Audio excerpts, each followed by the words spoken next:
సీతమ్మ కోసం వెతుకుతూ వానరసేన సముద్ర తీరానికి చేరుతుంది. అందరి ముఖాల్లో ఒకటే ప్రశ్న, ఈ సముద్రాన్ని దాటేది ఎవరు? అంగదుడు నీళ్లు చూసి అంచనా వేస్తాడు. నేను కొంత దూరం దూకగలను, కానీ తిరిగి రాలేను. జాంబవంతుడు వృద్ధుడు, అతని శక్తి తగ్గిపోయింది. మిగతా వానరులు ఒక్కొక్కరు తమ పరిమితులు చెబుతారు. అక్కడ ఒకరు మాత్రం నిశ్శబ్దంగా కూర్చున్నాడు.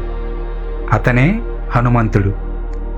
జాంబవంతుడు హనుమంతుడిని దగ్గరికి పిలిచి, హనుమా, చిన్నప్పుడు నువ్వు సూర్యుడినే పండు అనుకుని తినడానికి దూకావు. దేవతలు నీ శక్తికి భయపడి నీకు శాపం ఇచ్చారు. నీ శక్తి నువ్వే మర్చిపోయావు. ఎవరో గుర్తు చేస్తేనే బయటపడుతుంది. ఆ మాటలు విన్న వెంటనే హనుమంతుడి లోపల ఒక అగ్ని వెలుగుతుంది. అతని కళ్ళలో ధైర్యం, హృదయంలో రాముడి పేరు. హనుమంతుడు ఒక్కసారిగా లేచి నిలబడి తన శరీరాన్ని విస్తరించడం మొదలు పెడతాడు. పర్వతం అంత ఎత్తు, వాయువులా వేగం, సింహంలా గర్జన, భూమి కంపిస్తుంది, చెట్లు ఊగిపోతాయి, వానరులందరూ ఆశ్చర్యపోతారు.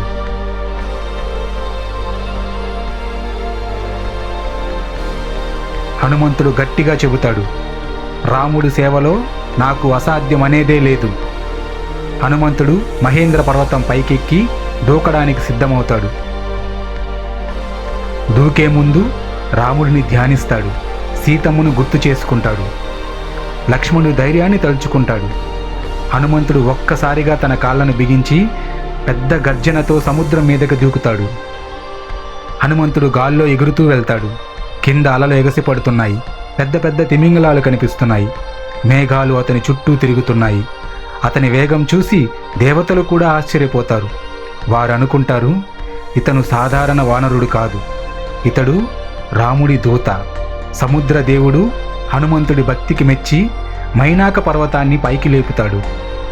మైనాకుడు చెబుతాడు, హనుమా, నువ్వు గొప్ప పని చేస్తున్నావు, కొంచెం విశ్రాంతి తీసుకో. హనుమంతుడి చిరునవ్వుతో, ధన్యవాదాలు, కానీ నా రాముడి పని ముందు విశ్రాంతి లేదు అని మైనాకుడిని సున్నితంగా తాకి ముందుకు వెళ్తాడు. ఈ కథలో సారాంశం, హనుమంతుడి నిజమైన శక్తి బయటపడింది. రాముడిపై అతని భక్తి చూపబడింది. మహాసముద్రాన్ని దాటే ప్రయాణం ప్రారంభమైంది. తర్వాతి భాగంలో మళ్ళీ కలుద్దాం.